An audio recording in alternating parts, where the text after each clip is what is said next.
Hey, Sean here from SpeedCubeReview.com. I've got a package from QiYi. There's been some talk about this puzzle already, so let's take a look. I believe there might actually be two puzzles in here, so let's open this up and find out if I am correct in that. So we have this 7x7. This is their budget 7x7, non-magnetic. All of these have been quality puzzles, but I want to look at this one. I want to look at the 4x4. This is the new X-Man design, and they have a new logo from the X-Man design. I really like it. Kind of butterfly shape looking. This is 60 millimeters. It feels a little bit smaller though. Let me get my caliper. So let's see exactly how small this is. It's about 15, almost 59. This, I would not say this is 60. I would say 59 and a half if we have this a stickered version. Just as an example, here is the WRM, which is just below 59. So yeah, I would say it's 59 and a half. Let's also check the weight of it so we can get an idea of how heavy it felt. Very light. I'll use the WRM just because that's sort of the flagship one of another brand. I'm not going to say which one though. So we have, oh, let's change this to grams instead of ounces. Okay, 119 grams. This one is 106. So it's a very light puzzle. Very light and magnetic puzzle. Let's do some turns. Very soft feeling. When I say soft, it's quiet. It turns very comfortably too. It's a little loose for my liking, so I'm going to tighten it just a little bit. Even before doing any solve, I can tell it's just a little loose. Isn't really matte plastic, but it's not super glossy. You can see, if you just look at how the light bounces off it, it's not making a really obvious line or reflection. So if we take something like this is glossy. You can see details in the reflection, and this is not that, but it doesn't feel slick really. It doesn't feel really matte finish.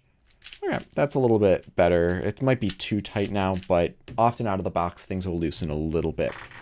A couple big notes about this that we've just gone over. It's quite light. It's just under 60 millimeters, and it's very quiet, which are all things I like. Let's scramble this up. I'm just going to hand scramble it here and do one solve, and then I'll do a bunch of solves and do a final thoughts over it. But out of the box, yeah, this could be a main of someone. I see no issues so far. I'm not getting any weird catches.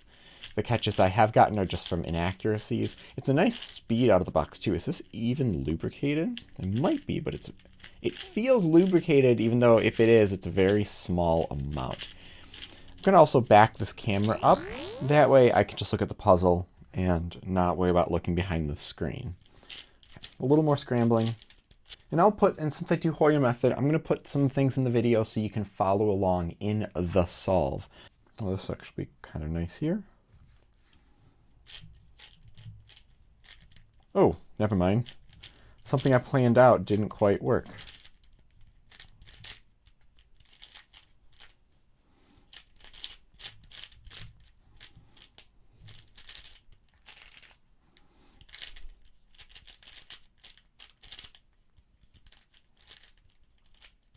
Come on. There we go. Where's the other blue? Oh, it's already done. Still kind of looking a little behind the camera because I can't get exactly around it. Some really nice edge pairing.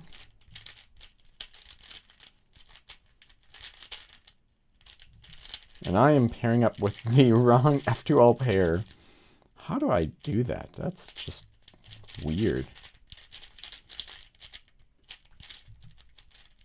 It might be slightly too tight. Okay, I'm I'm going to loosen it just a little bit. The turning of the screw does a lot. I did like a quarter of a turn, and it really opened, or really tightened up that way. Just a heads up with that. You only need like an eighth of a turn to do a huge difference. All right, I'm going to do separate solves with my other setup and do a voiceover with this. This is right there with something that people would drop their old one to get if you like something that is just below 60 millimeters and light and very quiet. It doesn't feel super cheap. Like it doesn't feel like a budget one like you might have with the Maylong.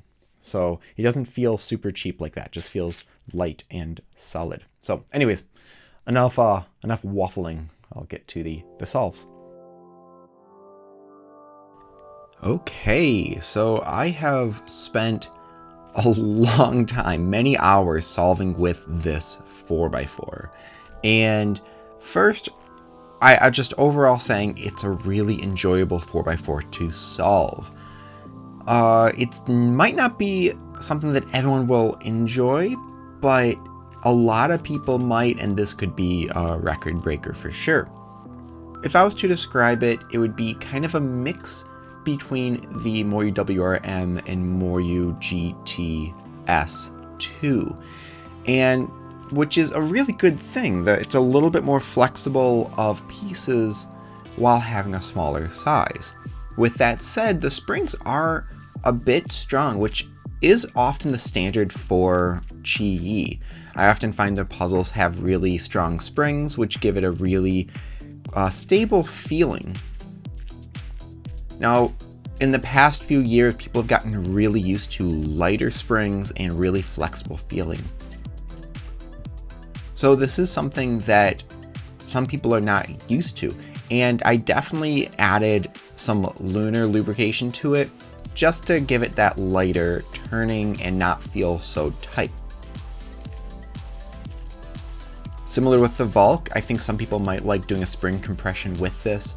However, this definitely is a nicer performing puzzle in my opinion than the Valk, and I'm not getting the catches that I did with that. A lot of people use the MGC 4x4, and I find this very different than it. I find this similar stability, but much lighter and much more of a I guess, modern feeling puzzle, if that makes any sense. I think the biggest thing I would say about this is I was consistent. So I didn't have any crazy slow or crazy fast times, but I had constantly good times with it.